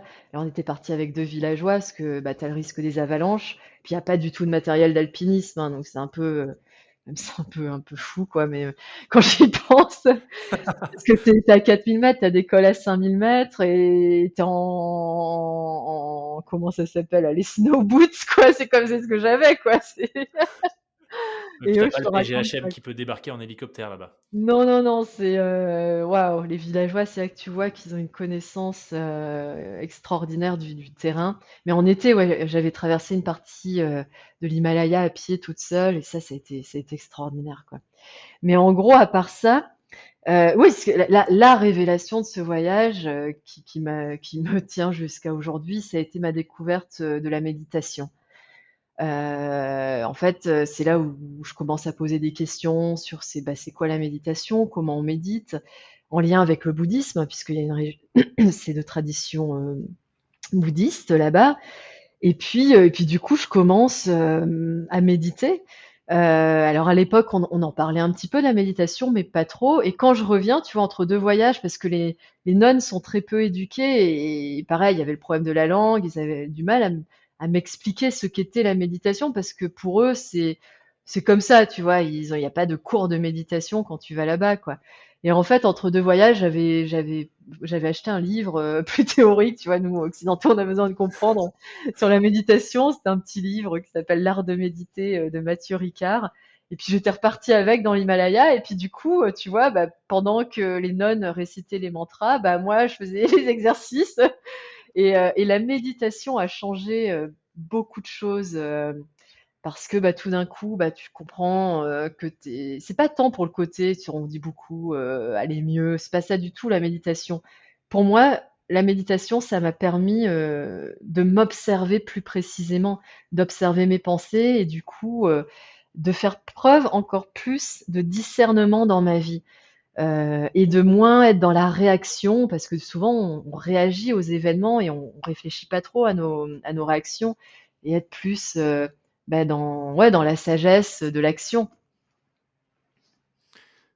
Comment est-ce que tu médites? Ou en tout cas, comment est-ce que tu expliquerais à quelqu'un qui ne médite pas et qui voudrait s'y mettre, concrètement les étapes par lesquelles toi tu passes aujourd'hui avec ton expérience pour faire ces méditations? Bah, alors, à quelqu'un qui n'a jamais médité, déjà, oublie la posture, parce que déjà rien que ça, hein, tenir, tu sais, on a l'image de méditer en tailleur, en position du lotus. Ouais. Nous, occidentaux, qui sommes assis sur des chaises depuis qu'on est tout petit, c'est voilà, c'est pas possible. Ou alors des gens qui sont souples de nature. Mais déjà, faut pas se prendre la tête sur la posture, prendre une posture où on est bien, avec la colonne vertébrale la plus droite possible. C'est la seule condition. Ça peut être très bien assis sur une chaise ou sur un canapé, avec les deux pieds au sol pour avoir l'ancrage à la terre. Fermer les yeux, c'est déjà. Et puis, je dirais la méditation la plus simple, mais qui est une des plus efficaces et qu'on utilise c'est une voie de l'hindouisme que je suis, qui s'appelle la voie du tantra, qui est la voie de mes ancêtres. Écouter la pause entre chaque respiration. Parce qu'en fait, on se rend compte qu'entre l'inspiration et l'expiration, il y a peut-être une demi-seconde où il y a une pause, ce que j'appelle la pause entre les deux souffles. Et vice-versa, entre l'expiration et l'inspiration, il y a une petite pause, il y a un moment de suspension. Et juste observer cette parenthèse entre les deux souffles, là, c'est ultra puissant.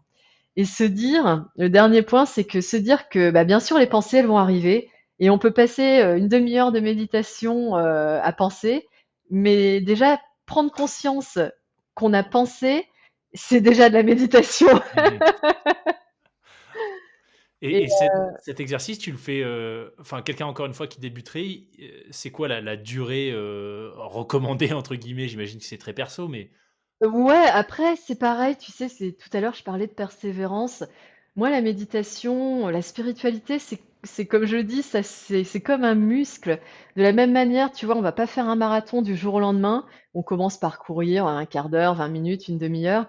Bah, la méditation, c'est exactement pareil. Commencer par 5 minutes, 10 minutes, faire ça, bah, une fois par semaine, après deux fois, trois par semaine, trois fois par semaine, puis après 10 minutes, tu passes à 15 minutes, après une demi-heure. On est après ça dépend de chacun, hein, ça dépend aussi, c'est assez simple, hein, tu vois? Tu peux faire le test, tu te poses, tu fermes les yeux et la première pensée qui te vient, en fait, c'est ce qui te prend la tête en ce moment et il y a des fois, il y a beaucoup de choses qui nous prennent la tête. C'est le truc qui va te froisser le plus, enfin, on a tous, et donc ouais, il faut pas se juger surtout, il faut pas se dire: «Ah, je suis nul, machin», non, il faut faire ce qu'on peut, quoi. et ce livre que tu avais acheté, tu le recommandes de Mathieu Ricard pour quelqu'un qui voudrait encore une fois se lancer? Bah, à l'époque, oui, parce qu'à l'époque, il y en avait beaucoup moins qu'aujourd'hui et c'était en plus, c'est un tout petit livre et moi, pour moi, c'était génial. Ça pose les bases de la méditation. Je sais plus s'il donnait des techniques, mais oui, oui, sans doute et en fait, ça te permet de comprendre comment ton esprit fonctionne, quoi. Enfin, en fait, on nous apprend pas ça, que, le fait que tu es capable d'observer tes pensées, mais rien que ça. Mmh. C'est ça, hein. C'est tu fermes les yeux et tu observes tes pensées. Tu as souvent la métaphore, c'est comme des nuages qui passent. Tu les laisses venir, mais aussi tu les laisses passer. Et c'est ça la méditation. Bah, écoute, tu m'as donné envie de m'y plonger, de regarder un peu plus, de me renseigner, de tester. Tu as donc, depuis le Kamchatka, tu as effectué beaucoup de voyages. On n'en a pas parlé, mais tu es allé en Alaska, tu as fait 1 200 kilomètres à vélo juste avant l'hiver, en Alaska. Donc Zanskar, on en a parlé 1 an, au total avec les nonnes bouddhistes. Tu as couru, et fait du vélo sur 1 600 kilomètres au total au Kirghizistan. Tu as fait 3 500 kilomètres de vélo au Tibet, des marathons en France, 1 000 kilomètres en Israël, le Chili, pendant 3 mois. Enfin bon, bref, il y a eu énormément de choses. Tu dirais, et aujourd'hui, l'Italie qui sera finie a priori d'ici la fin de l'année si tu fais pas trop de détours. Ouais. Mais tu dirais qu'aujourd'hui, la Linda d'aujourd'hui, en quoi est-ce que tu es différente dans ton approche de tous ces voyages, par rapport, bah, à qui tu étais à la veille de partir pour le Kamchatka? En quoi je suis différente? Hem, je dirais c'est compliqué comme question. Non, je crois, tu vois, moi je suis très proche, de ma joie, en fait. Bon, bah, je me marre tout le temps, y compris des fois dans des situations tragiques, j'arrive à me marrer, quoi et C'est vrai. ouais, je te promets, quoi, c'est ça veut pas dire que je vais bien, mais je vais pouvoir, le rire, c'est extraordinaire et ça, je l'avais déjà avant. Après la différence, c'est que je sais que, finalement, peut-être, je crois, je me prenais la tête sur, qu'est-ce que je dois faire dans ma vie? Enfin, tu sais, on cherche tous un sens à notre vie, c'est normal, hein, sinon la vie, elle peut vite devenir très, très absurde. Mais je dirais que, la différence, c'est que ce qui compte, c'est de vivre, c'est tout. Peu importe, c'est d'agir, évidemment avec la plus grande justesse par rapport à ce qu'on ressent et surtout, ouais, il y a un truc que mes expériences m'ont apprise, ne pas juger si ce qu'on vit est bien ou est pas bien. Parce que oui, bien sûr, on peut se dire: «Oui, enfin, je te parle de mon agression, ça a été compliqué à encaisser évidemment, quoi». Mais à un moment, heu, on n'est pas là pour juger que ce qui nous arrive, c'est génial ou c'est catastrophique. C'est qu'à un moment, il faut juste apprendre, de ce qui nous arrive, profiter, enfin apprendre de ce qui nous arrive de pas très drôle, hein, parce que souvent les enseignements, on les a dans les épreuves. Profiter de ce qui arrive de bon, de bien, des personnes qui nous aiment parce que ça aussi c'est on n'en a pas parlé, mais pour moi c'est très important. Tu vois, je voyage seule, quasiment tout le temps, mais je suis en couple et ça, c'est aussi intéressant à savoir. C'est pas incompatible et c'est ça, tu vois, je pense que la Linda d'aujourd'hui, elle est beaucoup plus, ancrée dans la vie au sens où je me prends plus trop la tête, tu vois? Hmm. Je sais que, bien sûr, il va encore m'arriver des merdes dans la gueule, quoi, parce que la vie, elle est faite ainsi, quoi. Mais ça fait partie du chemin et j'aime profondément la vie. Mais clairement, d'autant plus parce que j'ai failli la perdre. Je suis une grande amoureuse de la vie. Comment, alors je rebondis du coup à chaud tout de suite sur ce que tu viens de dire, le fait que tu es en couple et que c'est pas incompatible avec une vie d'aventurière, d'exploratrice.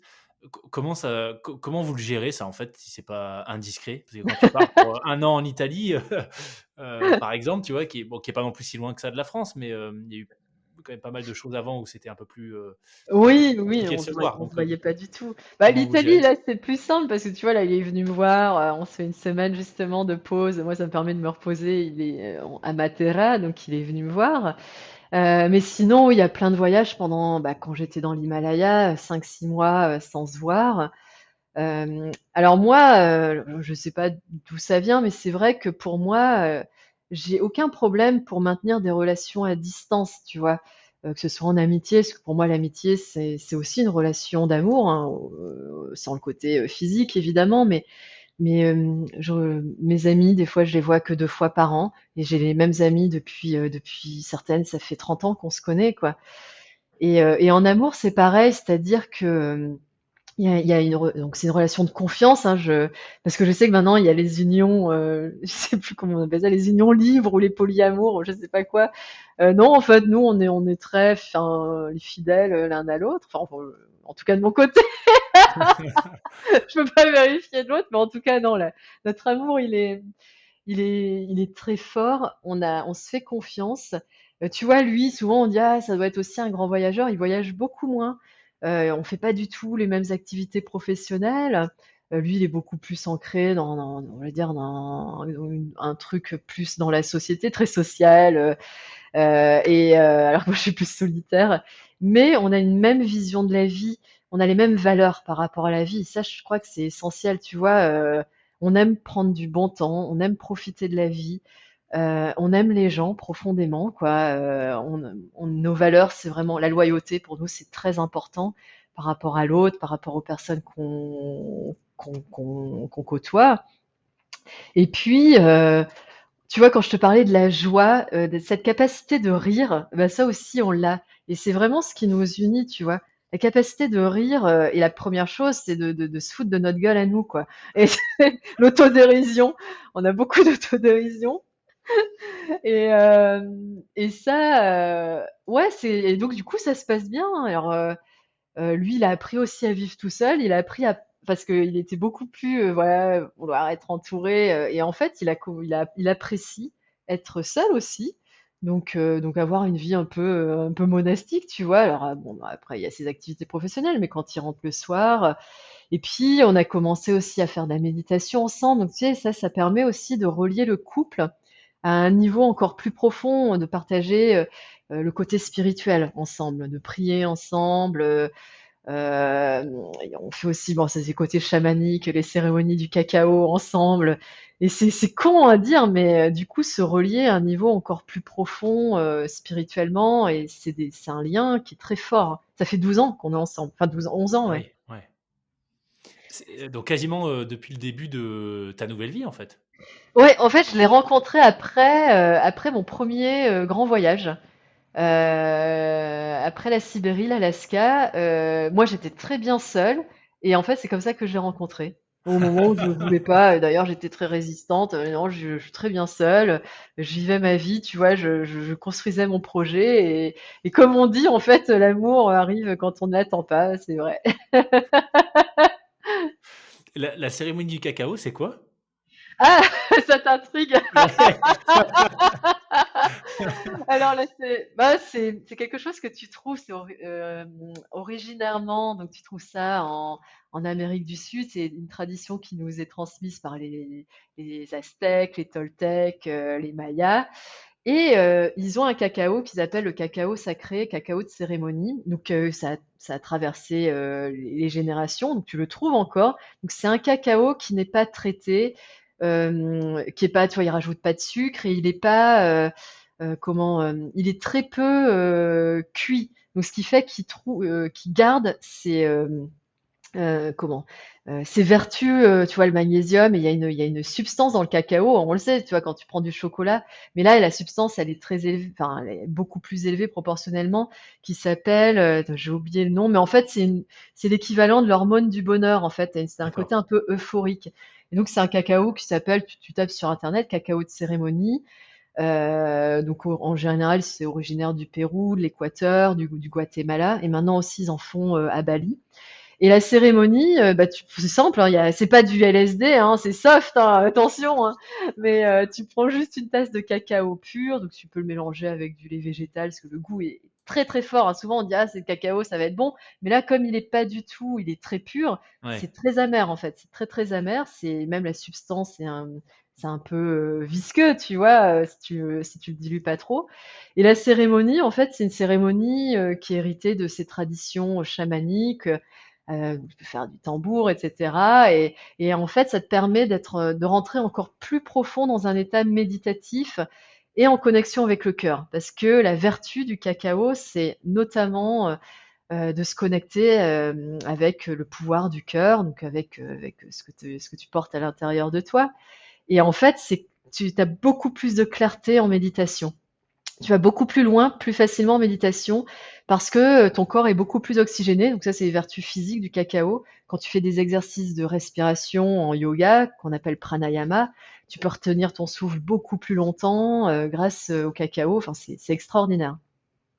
D'accord, je savais pas C'est du tout. soft, hein. C'est très soft, hein. Il faut pas s'attendre, c'est pas psychédélique, hein. Oui. Mais si tu as déjà fait un travail sur toi, franchement, tu peux avoir.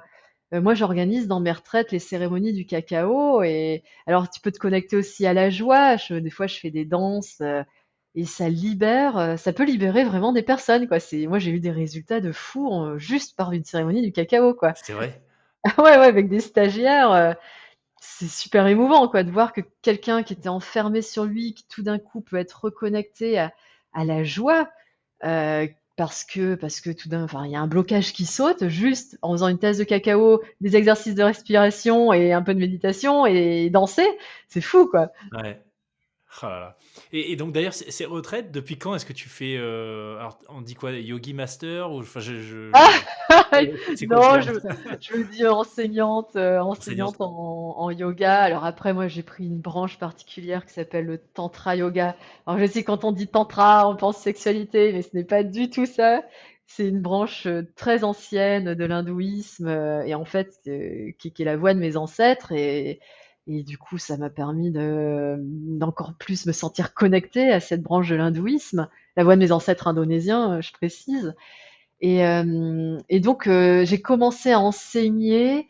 Ah oui, bah, c'est après le Covid. C'est simple, parce que le Covid, tu sais, les premiers confinements qu'on a vécu, où on était tous bloqués chez nous, ça m'a Tu étais en France toi permis. du coup? Tu étais bloquée en France? Ouais, ouais, ouais, je venais juste de rentrer 3 jours. C'était alors que je savais pas ce qui se passait, hein, parce que j'étais déconnectée là-bas. 3 jours avant le premier confinement, je suis rentrée.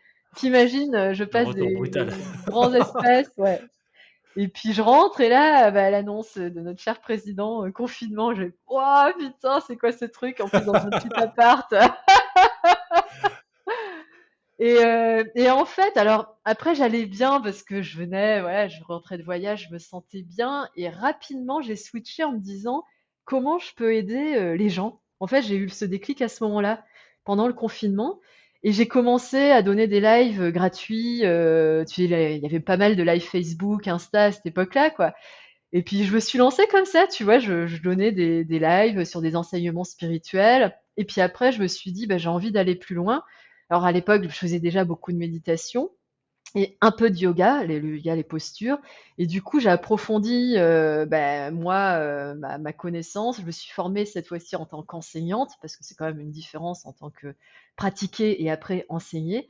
Donc j'ai profité de toute cette période Covid, pour renforcer, mes compétences en tant qu'enseignante et donc à chaque fois que je pouvais partir, tu sais, quand ça se rouvrait les frontières, je suis partie en Équateur, je suis partie au Népal et je me suis formée donc je suis partie dans un ashram au Népal, me former en tant qu'enseignante pendant, 1 mois et demi et puis après au retour, j'ai commencé à organiser des retraites, des cours en ligne, des ateliers à Paris, quand j'y suis, donc voilà quoi, ça s'est fait comme ça. Génial. Et donc aujourd'hui, ces retraites, elles sont en France? Tu fais ça en France ou tu Ouais, ouais? pour l'instant, je fais ça dans les Pyrénées. J'ai trouvé un super lieu, dans les Pyrénées-Orientales. Donc en général, c'est une semaine, où on combine marche, méditation et yoga et à la fin, il y a la fameuse cérémonie du cacao. Trop bien.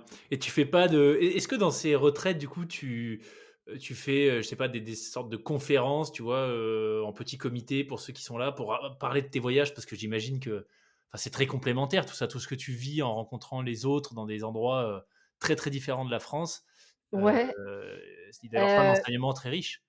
oui, oui, mais en fait, pour le coup, les retraites, c'est vraiment, c'est un espace que j'offre pour les personnes qui viennent, donc en fait, je parle pas de moi. Alors bien sûr, je guide les méditations, je guide les séances de yoga, mais c'est vraiment, un espace que je crée pour que les personnes puissent, ouais, travailler ce qu'elles veulent travailler intérieurement et après, bien sûr, tu vois, je leur dis, si vous avez des questions, tu vois, il y a toujours j'accorde des créneaux, après manger, s'il y a quelqu'un qui veut me voir, parler d'un sujet particulier, on en parle. Mais il y a pas de conférence sur mes voyages. C'est D'accord. vraiment là, j'offre mes enseignements, c'est un espace aussi que je veux de transformation intérieure, hein, même si ça dure qu'une semaine, mais c'est fou, quoi. Enfin, franchement, il se passe des trucs de fou, quoi, dans ces retraites. S'il y a des gens qui veulent, qui sont intéressés, qui veulent se renseigner, je suis sur ton site là, j'arrive pas à trouver, où est-ce qu'on peut avoir des infos sur des dates et cetera, Ah, de ces retraites? heu, en général, je publie sur les réseaux sociaux Sur les réseaux, parce sur Insta? que, ça, c'est vrai que c'est, l'inconvénient, comme je voyage beaucoup, j'ai pas de tu vois, je suis pas que prof de yoga, tu vois? Où je Ouais, peux avoir un calendrier. En fait, c'est assez inattendu. C'est un moment où je sais que je vais avoir un créneau, donc je préviens, 5-6 mois à l'avance parce que, bon, après, il faut que les gens s'organisent et en général, je publie sur les réseaux en disant: «Bah, voilà, j'organise une retraite, ceux qui veulent venir, voilà, vous inscrivez». Donc sur OK, Insta, j'utilise quasiment plus Facebook, donc aujourd'hui, j'utilise quasiment que Instagram. OK.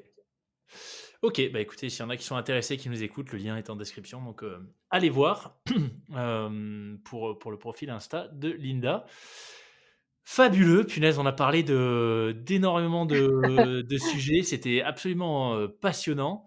Peut-être dernière question pour moi, parce que j'avais dit un peu plus tôt, enfin beaucoup plus tôt qu'on allait, l'évoquer. Tu es membre de la Société des explorateurs Ah français. oui, oui, oui. Concrètement, est-ce que tu peux nous présenter dans les grandes lignes, en quoi consiste, cette société? Et ce que ça apporte, à celles et ceux qui en sont membres?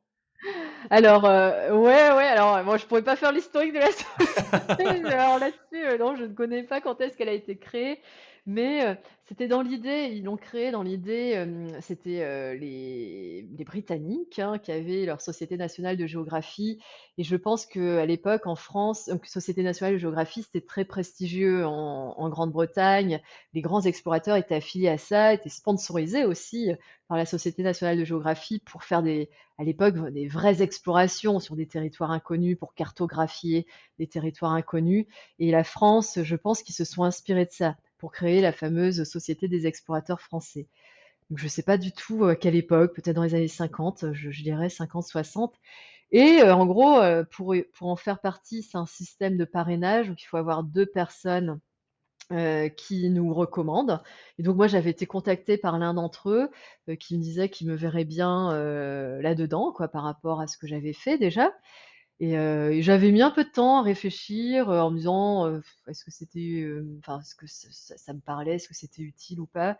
Et puis 1 an après, j'avais recontacté, puis du coup, j'avais aussi trouvé une autre personne qui voulait, enfin, c'était une femme qui voulait me marrainer du coup et après, qu'est-ce que ça apporte? Donc, qui est-ce qui est? Il faut avoir, alors j'ai pas vraiment les critères, mais oui, être engagé dans le monde de l'aventure, de l'exploration, soit, alors il y a des scientifiques, hein, évidemment, qui font de l'exploration au plan scientifique et puis après, il y a aussi des profils plus comme moi où je dis bon, moi je dis pas je dirais pas que je fais de l'exploration, c'est plus de l'aventure, tu vois? Donc c'est Mmh. possible, mais après, il faut que ce soit avéré. C'est pas une aventure, tu vois? Il faut quand même en avoir fait plusieurs et qu'on soit engagé, dans ce milieu de l'aventure. Idéalement d'avoir écrit aussi parce qu'il y a ce côté transmission qui est important. Après qu'est-ce que ça apporte? Donc, du coup, il y a plein de profils différents. Il y a peu de femmes, évidemment, comme d'hab, mais bon, on arrive. Mais, après qu'est-ce que ça apporte? Moi, je te dirais que personnellement, ça tu parlais de réseau tout à l'heure, comme finalement je suis beaucoup en voyage et comme j'ai déjà dit, je suis une grande solitaire, mine de rien. Le réseau, c'est quelque chose que je travaille très peu, même si je sais que c'est important. Je suis assez sauvage là-dessus et bien sûr, tu vois, ils organisent des conférences régulièrement, ça permet de rencontrer des personnes et puis de découvrir des projets qui sont juste fous, hein. Mais j'y vais pas, je suis jamais là, quoi. Et après donc du coup, moi, personnellement, à part, tu vois, quand je fais des conférences en entreprise ou de moins en moins je cherche du mécénat parce que c'est de plus en plus dur, ça c'est aussi intéressant. Pourquoi? Parce qu'aujourd'hui, il y a les influenceurs et les entreprises, maintenant, elles vont regarder combien tu as de followers sur Insta. Ah oui. Si tu pas et moi alors je commence à avoir une bonne petite communauté, mais je suis à je crois à 12 000, mais aujourd'hui les entreprises, ils cherchent du 50, du 100 000, 150 000 et c'est comme ça que le sponsoring marche aujourd'hui. C'est compliqué, hein, si tu pas de grosse communauté. Tu sais, Donc j'ai échangé il y a pas si longtemps que ça avec un ancien invité qui est dans le sport, qui s'appelle Nahuel.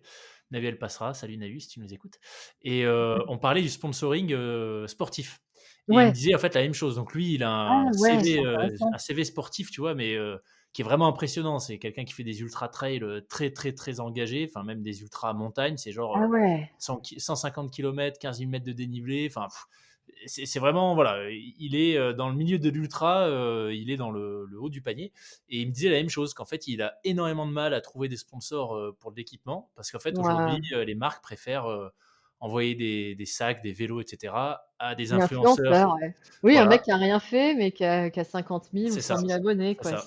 C'est horrible, hein. Ouais, Enfin, c'est dommage.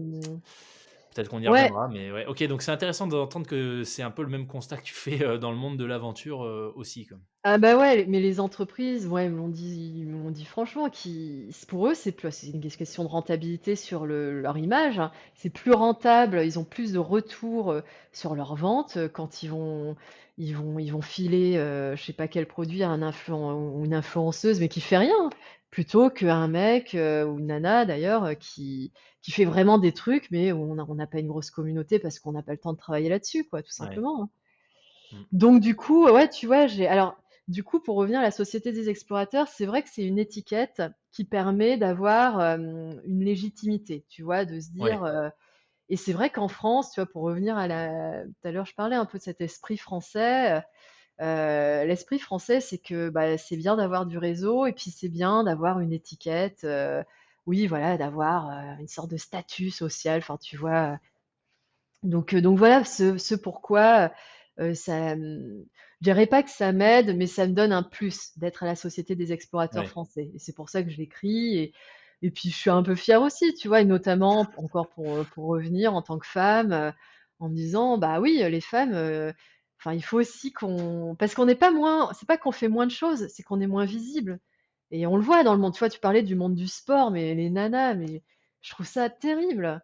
Je trouve ça terrible, l'absence de visibilité de nanas qui font de trucs, de fou, quoi. Mmh mh.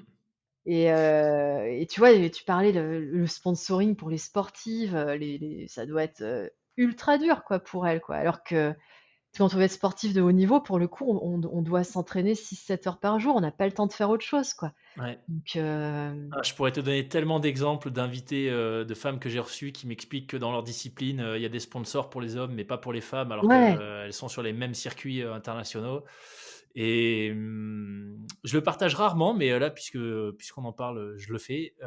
Tu parlais des croyances limitantes un peu plus tôt, que tu t'es rendu compte que tu as pas grandi avec ce enfin, tu as pas été influencé par ça Ouais, ton éducation, mais que c'est pas le cas de la plupart des femmes. Moi, en fait, j'ai la moitié de mes invités qui sont des femmes sur le podcast. d'accord, c'est super. Et en fait, je me rends compte, donc maintenant, après plus de 3 ans de podcast, je dois régulièrement, moi, partir à la recherche d'invités potentiels, femmes, alors que ça fait peut-être 2 ans que j'ai plus à le faire pour des hommes. Parce qu'en fait, Ah les hommes ouais, me contactent eux-mêmes, mais ah ouais, vraiment véridique, hein, j'ai une liste, là, j'ai c'est marrant. 10 invités potentiels hommes. Et pour les femmes, c'est pas le cas. Et c'est jamais le cas, en fait. Et je galère assez régulièrement. Enfin, je galère pas parce qu'il y a plein de femmes qui font des choses extraordinaires, mais c'est moi Ouais, qui dois c'est à aller, toi tu vois, d'aller les qui fais la chercher, démarche, ouais. ouais. Alors que c'est pas du tout le cas. Ah Je te ouais, dis, c'est là, j'ouvre ma marrant. liste. Ouais, ils sont combien? Ils sont 8. J'ai 8 hommes qui m'ont contacté, prêts à partager leurs histoires sur le podcast, tu vois. Donc, Ouais, ouais, comme ouais. quoi on est, Comme quoi, ouais, il y a peut-être un truc effectivement, sur les croyances limitantes et ouais, alors ouais. ça, pour le coup, je l'ai aussi, hein, enfin, je l'ai, bah, je te dirais pas par rapport à ce que je fais physiquement, tout ça, mais c'est vrai que quand il s'agit de demander, oh là là, mais les nanas, on est horribles, enfin, on s'auto-limite, enfin, on est horrible avec nous-mêmes, je veux dire. On n'ose pas demander. C'est horrible. Mais quel message du coup tu veux, parce que bon, quand on regarde ton parcours de vie, puis tu le disais un peu plus tôt, voilà, à un moment donné, tu t'es rendu compte qu'il fallait arrêter de se poser des questions et juste suivre, arrêter de cérébraliser et suivre Oui, ses ouais. pulsions, on va dire, enfin ce qui t'attire. Quel message toi, peut-être en conclusion, tu voudrais faire passer, alors aux femmes qui nous écoutent, mais de manière générale à toutes celles et ceux qui nous écoutent, qui peuvent peut-être, tu vois, avoir ce frappé qui sommeille en eux, mais qui sont dans un parcours comme toi tu l'as été et qui n'ont pas encore initié de rupture pour le moment. Et ben, justement, tu vois, tu l'as dit, c'est qu'à un moment, il faut arrêter de se poser les questions et il faut y aller. Mais quand je dis «faut y aller», c'est ultra concret. C'est tu veux partir en Sibérie, bah, tu te mets sur internet, tu commences à regarder les billets d'avion et tu réserves ton billet d'avion. Rien que ça, quoi. Et une fois que c'est fait et en parler, tu vois? Parce que, déjà en parler, après attention, on va pas forcément avoir le soutien, mais dire, voilà, une fois qu'on a parlé, quelque part ça incite à aussi à concrétiser les choses, quoi. Quand tu Ouais. te dis, ou tu vois, bah, non, on a tous plus ou moins les réseaux sociaux quand même, voilà, balance ton projet sur les réseaux sociaux et comme ça du coup tu et puis si tu le fais pas, c'est pas grave! Ne pas se juger, mais ça c'est tellement important, hein, et garder l'humilité, mais je dirais, mais vraiment, ouais, pour quelqu'un justement comme tu dis qui a ce frappé, qui sommeille, en lui-même, hem, commencer par, qu'est-ce que en fait, tu vois, se dire: «OK, qu'est-ce que je dois faire maintenant qui va commencer à concrétiser mon projet et que j'ai pas fait avant, qui fait que j'ai toujours pas réalisé mon rêve?» Mmh. Parce que, alors là, je vais faire une parole de vieille, alors pour ceux qui nous écoutent, je suis pas si vieille que ça, j'ai 42 ans, mais bon, j'ai passé, la phase des 40 est quand même un truc, hein, non, mais c'est vrai, je sais pas quel âge tu as d'ailleurs, Loïc, J'y suis mais pas encore, j'en ai 34, mais j'y suis pas encore. ah ouais, ça va, tu as le Ça temps, va arriver. profite à fond, mais justement, c'est ça mon propos, c'est putain, le temps, il passe, c'est vraiment une parole de vieux, mais c'est la vérité, quoi. Le temps, il passe vite. Tu vois, j'ai changé de vie, j'avais 30 ans. Aujourd'hui, j'en ai 42, mais j'ai rien vu et je peux pas dire que j'ai rien fait dans ma vie. Mais il y a des fois, je me dis que j'ai pas fait assez. Tu imagines, quoi? Et que je voudrais en faire encore plus et après attention, sans se foutre la pression non plus parce que, je suis aussi une partisane, prendre son temps, savourer la vie quoi, avec les personnes qu'on aime. Parce que ça, tu vois, je le dis aussi en connaissance de cause, j'ai perdu mon père, j'étais un petit peu jeune quand même, j'avais 27 ans. Mmh mh. Quand les gens qu'on aime sont partis, ben voilà, c'est trop tard. Et ça, c'est important aussi de se construire un socle de personnes, qui nous jugent le moins possible parce qu'il y a toujours un peu de jugement, mais qui nous soutiennent pour ce qu'on est. Et ça, une fois qu'on a ça, voilà, enfin, faut y aller, c'est tout, quoi. Fabuleux.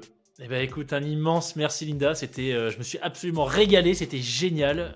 On est parti voyager dans des contrées reculées, on a eu une sorte d'initiation rapide, à certains rites, la cérémonie du Du cacao. cacao, ouais, le truc cacao frappé, tu sais? C'est ça. Mais non, vraiment merci beaucoup, c'était juste génial et très spécial en plus de pouvoir faire cet échange pendant que tu es en train de réaliser ton dernier Mmh, voyage en date en en Italie. Italie. Donc merci beaucoup, bonne suite de tes pérégrinations du coup italiennes, et puis pourquoi pas une prochaine pour faire le débrief de l'Italie et puis échanger sur la suite. Bah, merci beaucoup Loïc, et puis plein de belles énergies à toi et à tous tes auditeurs. Des gros bisous. Merci beaucoup. Quel épisode!